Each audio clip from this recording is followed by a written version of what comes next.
जिससे मानवीय मूल्यों की हत्या हुई है, तो गैर संवैधानिक करार देते हुए जब इसे निरस्त किया गया तो ये सही कैसे हो सकता है? देश के प्रधानमंत्री को बताना होगा और बताना चाहिए कहां से सही हो सका, बिजनेस कौन था और चंदा देने का उनका तरीका क्या था। कहीं ईडी के छापे के डर से तो नहीं, कहीं सीबीआई। मैं यशल ठाकुर, राष्ट्रीय समाजवादी जनक्रांति पार्टी के अध्यक्ष। आज यहाँ भिटारी में किस तरह की बैठक आयोजित की गई है, क्या उद्देश्य है इसका? आज राष्ट्रीय समाजवादी जनक्रांति पार्टी से संबद्ध संगठन नागरिक अधिकार मंच की एक संगोष्ठी आहूत हुई। इस संगोष्ठी का उद्देश्य है होने वाले 2024 के संसदीय चुनाव में हमारी भूमिका क्या होगी, उस पर हम गंभीर चिंतन के लिए सभी लोग बैठे हैं। आज राष्ट्रीय समाजवादी जनक्रांति पार्टी के मुद्दे को लेकर के नागरिक अधिकार मंच ने बहुत ही प्रबलता से चिंतन किया और चुनावी बांड को लेकर के उठ रहे प्रश्न को लेकर के नागरिक अधिकार मंच के माध्यम से बहुत ही काफ़ी प्रबल चर्चा रही और राष्ट्रीय समाजवादी जनक्रांति पार्टी वाराणसी संसदीय क्षेत्र के प्रत्याशी के साथ देश की जनता के बीच यह संदेश देने का कार्य करेगी कि चुनावी बांड के रूप में 16,000 करोड़ रुपए जो प्राप्त किए गए हैं वो देने वाले पैसे कौन हैं और पैसा लेने वाला कौन है, इसका तो खुलासा हो गया, लेकिन पूंजीपतियों द्वारा वह पैसा कहां से लाया गया, किन स्रोतों से लाया गया, इस पर सभी मौन धारण किए पड़े हैं, कुछ भी बताने को तैयार नहीं है। पॉलिटिकल पार्टियों को जो फंडिंग की गई है वो फंडिंग की धनराशि सत्ता में बैठे जो भी सरकार के लोग हैं, चाहे राज्य की सरकार हो चाहे केंद्र की सरकार हो, सरकार के बनाने में इस्तेमाल हुआ, सरकार को गिराने में इस्तेमाल हुआ, पार्टियों के विस्तार देने में भी इस्तेमाल हुआ। इस पर बहुत ही गंभीर चिंतन किया नागरिक अधिकार मंच के लोगों ने और राष्ट्रीय समाजवादी जनक्रांति पार्टी के प्रत्याशी के साथ जन जन से ये सवाल पूछने के लिए प्रेरित करेंगे देश के प्रधानमंत्री से कि इस पर प्रकाश डालें। देश के प्रधानमंत्री जिनको कि अब मैं कहूँ तो आज कार्यवाहक प्रधानमंत्री के रूप में हैं, वाराणसी के सांसद महोदय से ये बड़ी ही प्रबलता से सवाल पूछेगी राष्ट्रीय समाजवादी जनक्रांति पार्टी कि आप कहते हैं कि पारदर्शी किया कर दिया गया है चंदा देने वाले का नाम और चंदा लेने वाले का नाम। अगर पारदर्शी करने की हिम्मत है तो ये बता दें कि पूंजीपतियों द्वारा किस स्रोत से वो पैसे को अर्न किया गया और पॉलिटिकल पार्टियों द्वारा प्राप्त धनराशि को कहाँ खर्च किया गया, तब हम मान लेंगे कि आप पारदर्शी विचारधारा के। तो इलेक्टोरल बॉन्ड को लेकर के राष्ट्रीय समाजवादी जनक्रांति पार्टी का यह चिंतन स्पष्ट है, इसको जन जन की आवाज बनाएगी। दूसरा, गो हत्या के मुद्दे पर भारत सरकार खामोश क्यों? गो हत्याएं होती है और सरकार जानती है, भारत सरकार पूरी तरीके से प्रबलता से इस पर आवाज उठाने की जगह खामोश क्यों? राष्ट्रीय समाजवादी जनक्रांति पार्टी गो हत्या के विरोध में आवाज उठाएगी, प्रबलता से उठाएगी और इसे रोकने का प्रयास करेगी जन जन के मुद्दों को, जन जन को साथ जोड़ करके। राष्ट्रीय समाजवादी जनक्रांति पार्टी गो हत्या के विरोध में है।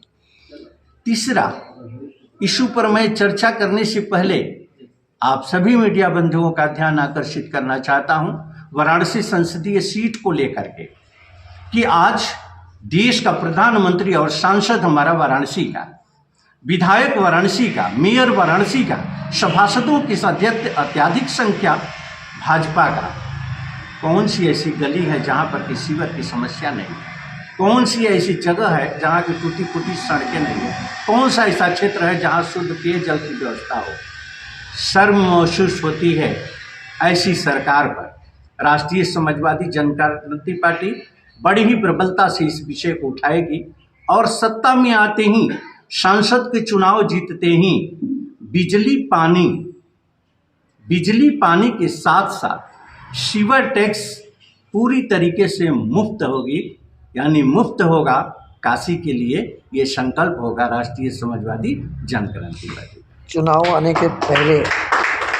आने के पहले पार्टियां बहुत बड़े वादे करती हैं। चुनाव जीतने के बाद सारे वादे फेल हो जाते हैं।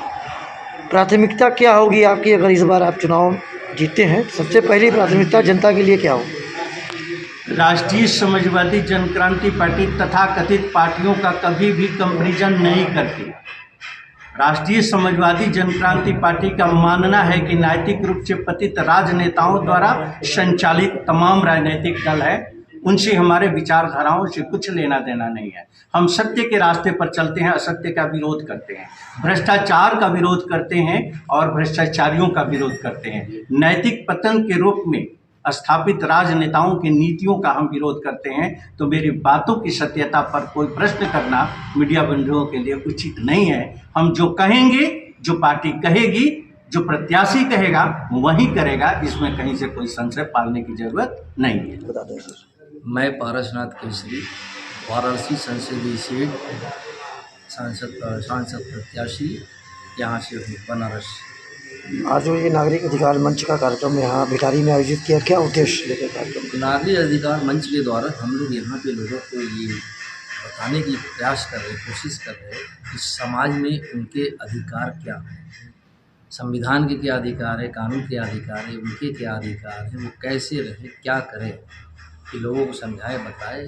क्योंकि सभी लोग ये जानते नहीं कि वो जाने की अधिकार हमारे क्या है। क्योंकि 5% लोग जानते हैं, 95% लोग नहीं जानते कि नागरिक के अधिकार है क्या मूल। इस पे हम लोगों की यहाँ चर्चा हो रही थी और साथ में हम लोगों का देश के प्रति चर्चा हो रही थी। हमारे यहाँ पूरे देश में इस समय संसद का चुनाव है, जो लोकतंत्र का सबसे बड़ा पर्व है, जिससे हमारे देश का कानून के नियम पास होते हैं, जिससे कि हमारे नागरिक और देश का संचालन होता है। उसी सिलसिले में यहाँ पे बातचीत हो रही है और हम लोग इस पर भी चर्चा कर रहे थे। अभी हमारे देश में जो है इलेक्टोरल बॉन्ड हो रही है, जो बहुत बड़ा घोटाला है हमारे यहाँ, 16,000 करोड़ का घोटाला है। इससे जो दवा कंपनियाँ, जो तमाम ठेकेदार कंपनियाँ जो चल रही थी, उनके द्वारा जो दिया गया सरकार को पैसा, ये उसको जायज़ ठहरा रहे हैं, जबकि वो जायज़ कहीं से भी नहीं है। हमारी सरकार इसको कहती है जायज़ है, जायज़ नहीं है। ये बहुत बड़ा, विश्व का सबसे बड़ा घोटाला है हमारा। इस घोटाले का किस तरीके से खुलासा करेंगे? इस घोटाले का हम लोग जो है खुलासा ये करेंगे, पब्लिक में करेंगे। हमारी सरकार बनते ही, हमारे सांसद बनते ही घोटाला इसका करेंगे कि हमारे यहाँ जो दवा कंपनियाँ, जो वैक्सीन बनाने वाली कंपनी, दवा का जो गलत कंपनियाँ हैं, जिनकी जो है सैंपल पास होने थी, पास ही नहीं हो पाया, लेकिन उन्होंने पैसा दिया तो उनकी सैंपल पास हो गई, जिससे जनता के स्वास्थ्य के साथ बहुत बड़ा खिलवाड़ है। पैसा पा गया तो उसकी पास हो गई, वो कंपनी चालू हो गई। ये है हमारे यहाँ।